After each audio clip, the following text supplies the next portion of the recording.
សាំងជីវិតតែងកើតមានជាហូរហើយរកតែពេលញញឹមក៏គ្មាន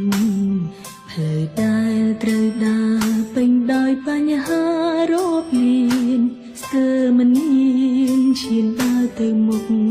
បន្តជាកូនអ្នកក្រ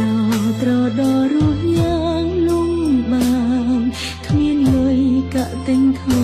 អាយល្អល្អគ្មានលទ្ធភាពរៀនខ្ពង់ខ្ពស់ដូចចិត្តប៉ុនប៉ងថ្ងៃខ្លះគ្មានអង្គច្រកឆ្នាំងក៏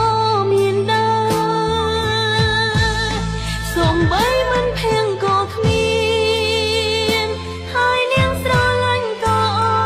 អត់គ្មាននាងចង់រកមនុស្សដូចខ្ញុំទេធ្វើអ្វីក៏គេចេះតែថាខឹង